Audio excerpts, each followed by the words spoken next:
All right, ladies and gentlemen, you are welcome to another great episode on your favorite political talk show, The Truth, with Ben Jokes. 24.8 million Nigerians facing hunger crisis, United Nations. About 24.8 million Nigerians are facing hunger crisis, according to new data from the United Nations Food and Agriculture Organization. The situation is said to affect about 26 states and will remain unchanged until May 2025. Naira devaluation, climate change, removal of fuel subsidy have resulted in high food prices across Nigeria. For those who are already poor, the daily reality is hunger crisis even in Nigeria's famine zone. And at the same time, these updates began to circulate. Exclusive. Tinubu's minister, Nyesom Wike, splashes taxpayers' money on lavish private jets to Italy with sons amid economic hardship. And this is the case with several other ministers in the Tinubu cabinet.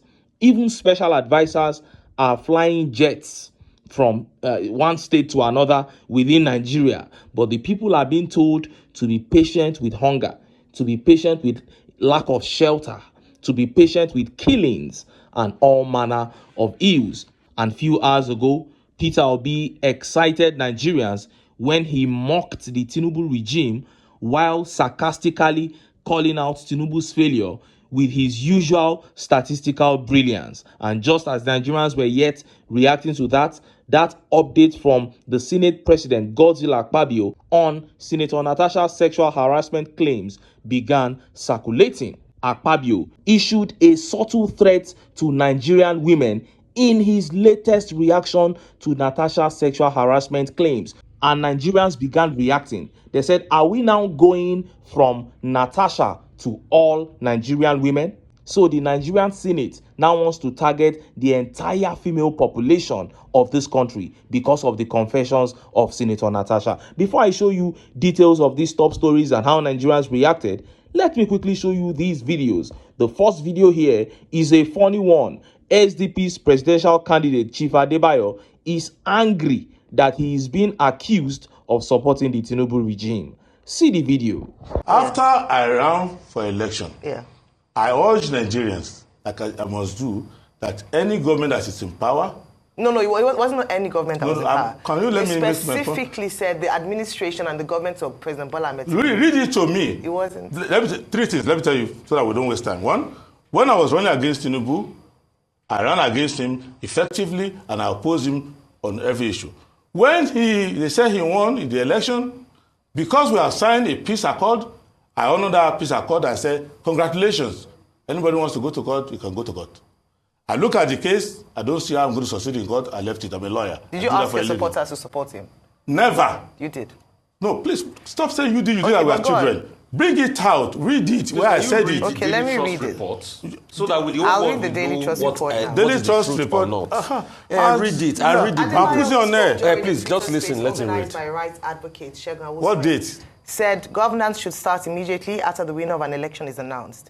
He expressed reservations, just like other Nigerians, about the conduct of the 2023 poll, but noted that it should not stop governance from going on. He said, and let me just skip very quickly to the part where he said that. What date, please, so I can know? It was in May 2023. May? Yes. May what? 2023. So he says, you've considered defeat and advised Nigerians to support the president-elect Asiwaju Bola Tinubu so that the government does not fail. So you were very, so it was quite... That's different from what you said. No, but that was in terms You of... said I asked before the election... I said I will do. You were here yesterday. You were saying on that day. You were doing who on that day. You didn't correct. You said. You called your supporters. No, you were. You the fact check. No, it's not a fact check now. Don't be. You can't be. No. A fact checker. You will be doing one fact checking on television. Exactly. So on that day, you said before the election. You know that's like. I asked my supporters to speak. After the election. I said, when some people were threatening this and that, I said, let the person who they say has won the election go and run his government. And I immediately also said that you will see his weaknesses and failure and we will defeat him. That's what I said. So I cannot say, because I lost an election, I'm a patriot. I cannot say I lost an election, go and fight the government, don't cooperate with the government. I cannot say so. But I fought the last. But she said you specifically mentioned Tinubu. Tinubu is the president. Let us not look like we're joking with this don't job. Worry, it's Tinubu was sworn in as president. If I say support Tinubu as president, cooperate with the government, it's my right. However, it's wrong for you to say, I asked my supporters to go and vote for him. Okay, so how will I ask them to vote for him? Who were you addressing? Was it your support base or your just I was addressing Nigerians that Nigerians cooperate with the government. Even today, as Tinubu is failing, and is lost control of his government, I will still say, as citizen, in my state, every year I get the highest taxpayer. I think this year. I don't like the government that is there. The government is confused. The government is confused. But I pay my taxes. I'm the highest taxpayer in my state every year. You saw that. I generally found that video very funny.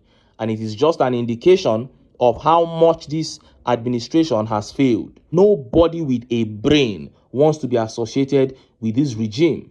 We have waited and waited for Professor Wole Soyinka to come and tell us what he feels about Tinubu's reign, because he said he was going to speak about the regime after the first 100 days because he offered his support.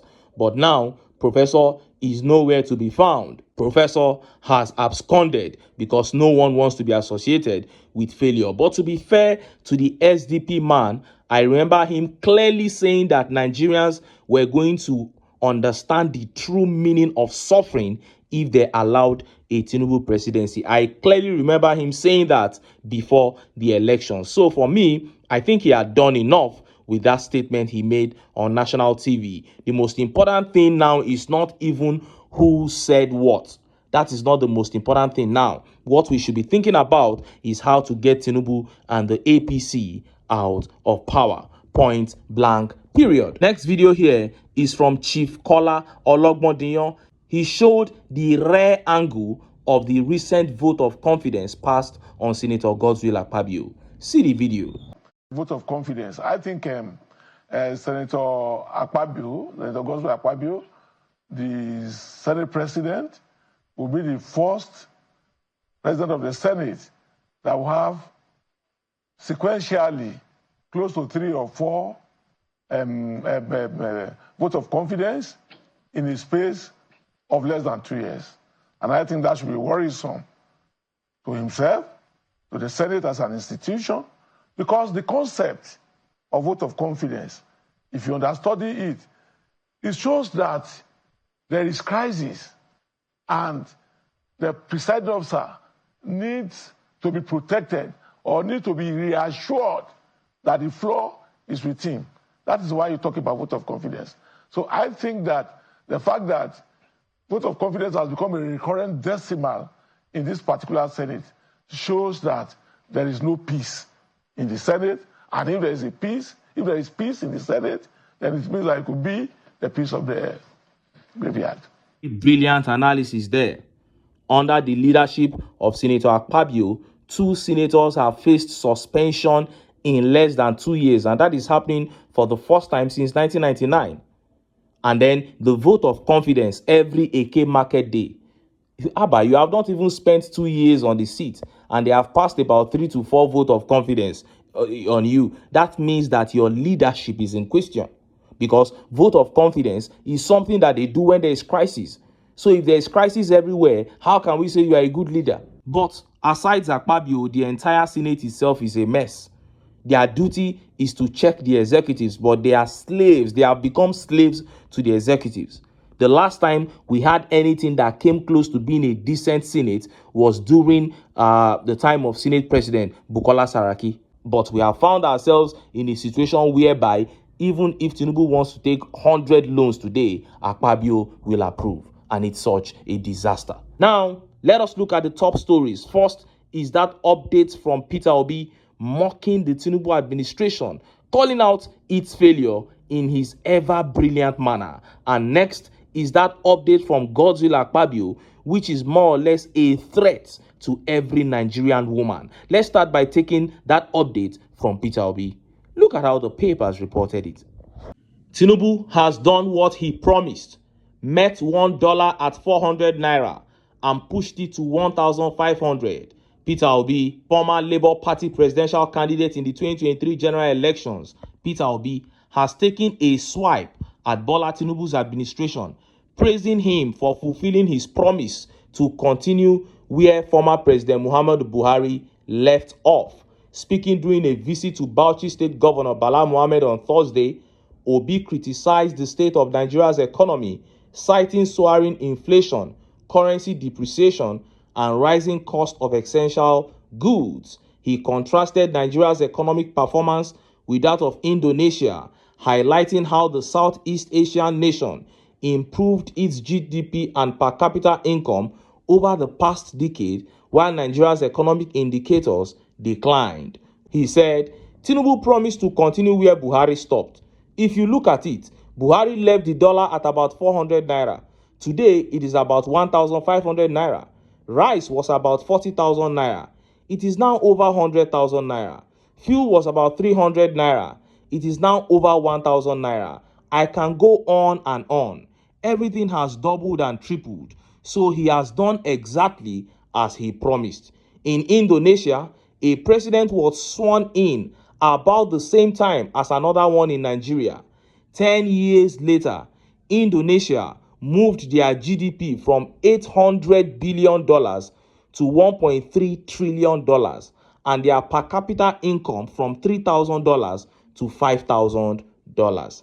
But here in Nigeria, our GDP fell from $500 billion to $200 billion and per capita income dropped from $3,500 to below $2,000. That is the difference, he explained. He further emphasized the need to revive Nigeria's industries, invest in education and healthcare, and steer the nation towards productive governance, stating that his meeting with Governor Bala Mohammed was part of a broader discussion on addressing the country's challenges. We have just started discussions. You can't consummate a marriage in one day, but the most important thing is that our thoughts are centered on issues that affect the ordinary Nigerian. We want a Nigeria where a child of nobody can become somebody. We will eliminate the elite conspiracy that uses tribalism and religion to divide the people. We have voted for tribe and religion before. Now we must vote for competence and capacity, Obi said. Always brilliant. The comparison of what happened in Indonesia to what happened in Nigeria is so apt. While other nations are pushing forward to reach the promised land, you come to Nigeria, all you see is self-centeredness. All you see is criminality everywhere. And now, Obi said that when he met with the Bauchi State Governor Bala Mohammed. I hope that this coalition thing is going to work, because a lot of people are coming together now, and I just hope that the right thing will be done. According to the confessions of Bala Mohammed, he said Peter Obi is the leader of the opposition in Nigeria without doubt. And if he is the leader of the opposition, of course, he should be the flag bearer. I know that these guys are not saints too. All these Bala Mohammed and the rest, they are not saints, granted. But this country has never been this bad. When we were with the PDP, Nigeria was not this bad. It was the advent of APC that completely crippled this country. So we can't run away from the fact that some things are just worse than others. And APC, by all means, must be eliminated for this country to advance to the promised land. And just as Nigerians were yet reacting to this, that update from the Senate President, Godswill Akpabio, began making the rounds. Look at how the papers reported it. NATASHA globalized sexual allegation against me. Her actions can block opportunities for women.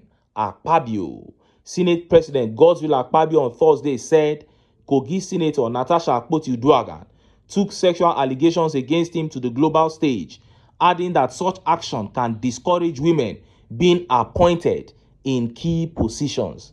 Mr. Akpabio, during plenary on Thursday, accused Mrs. Akpoti-Uduaghan of distorting facts when she reported the matter on a global stage and embarrassed the Senate. I am aware that she distorted the facts and globalized the matter, embarrassing the Senate by giving a different narrative, Mr. Akpabio said. I appreciate Honorable Kafilat for clarifying to the international media that what was presented was completely different from the reality. Mr. Akpabio claims Mrs. Akpoti-Uduaghan did not let the Senate handle her sexual harassment allegations against him, adding her action could block women from political opportunities. She brought the matter before the Senate through a petition, but did not allow us to examine it. Instead, she took it to the court and later to the international community. Actions like these could discourage politicians from appointing women into key positions, Mr. Akpabio said. The Senate President's statement was in reaction to Mrs. Akpoti-Uduaghan's appearance before the UN Interparliamentary Union in New York to demand justice over her controversial suspension from the Senate following her allegation of sexual harassment against Mr. Akpabio. You heard that? This man must think himself a god. So, because somebody accused you of sexual harassment, all the women in Nigeria should now be afraid that they are going to be denied of appointment into political positions. First of all, Senator NATASHA was not appointed. She was duly voted in by her people, unlike you, Akpabio, who had to go to the Supreme Court to go and remove the person that won the election. You lost woefully in your constituency. You went to Supreme Court to go and cheat the person to be at the Senate. But NATASHA was duly appointed by her own people. And what makes you think that because allegation was leveled against you, just one person, then every woman in Nigeria should now fear that people will no longer appoint them into key positions? We have 109 senators in Nigeria. Only 4 of them are women. And you are saying that even those 4 positions are now under threat because you were accused. And then he went ahead to say that NATASHA did not allow the Senate to look into her matter. How can you lie before all of us like this? This woman brought her petition and submitted it to the Senate. And the chairman of the ethics committee said that this petition is dead on arrival. That was what he said. Began saying some useless things, some useless reasons. She's not supposed to sign her petition. She's not supposed to do this and that. Talking about technicalities. They never spoke about the major issue throughout the whole proceeding. Nobody in the Senate even mentioned the issue of sexual harassment. Before we knew it, they had slammed a suspension on this woman and chased her out of the Senate. Where was the opportunity that she did not give the Senate to look into the matter? The Senate was clearly not ready to look into the matter. And without looking into the matter, Senator Bamidele has come out to say that you are innocent. So what are we talking about? And look at how Nigerians reacted. Let's take some of the tweet reactions. This tweet here by Steven says, why would it block opportunities for women Senate president? Are you normal? If she accused you wrongly, there is the law court for you to seek for redress. Ganging up against her to suspend her will not make the shame go away. In fact, it has proven to us you are guilty as being alleged. And Solidarity here says, so this can make you angry and you get rid of women completely from politics. Abi, Mr. Senate God President. That is it. You think yourself God. And this tweet by Adonija says, opportunities for women and appointments are not in your hands. That is it. Nigerian politics does not belong to you. And Ego here says, can you imagine this? Block chances for women. As who will you be, Oga? As the Alpha and Omega now. And this tweet here says, this man has a low IQ and many people will likely side with NATASHA now. A man accused of sexual harassment seeks to punish all women for it. What a shame. I maintain my position, and every man who wants to be objective on this matter would agree with me. I think over 90% of men who want to be objective on this matter would agree that if a man is accused of sexual harassment and he is totally not guilty of it, if his hands are completely clean and he's a man sitting in such a position that cannot even be victimized, he will call for a proper probe of the matter, knowing fully well that if the matter is properly probed, he's going to come out unscathed. He's going to come out innocent. There is no way he he will be looking at technicalities. There is no way he will be playing this game that Akpabio is playing now. What he will say is that let all hands be on deck. Police, the court, law court, everybody come and probe the matter. I want to wash myself clean. But the fact that this man is hiding under fake protesters, hiding under vote of confidence and all manner shows to me clearly that his hands are not clean. But this is the APC. I am not surprised. They have come to steal, to kill, and to destroy. And that's exactly what they are doing to Nigeria. Destroy the Senate, destroy the judiciary, destroy the Nigerian police, destroy the EFCC. And this will never stop until Nigerians say enough is enough and they come together, cast their sentiments aside, and unite. Only then can they take their country back. But until then, make I still enter town. Make I go get some ogbonge political news. Well, una go like. Why? Because now because of now I dey here, so don't go.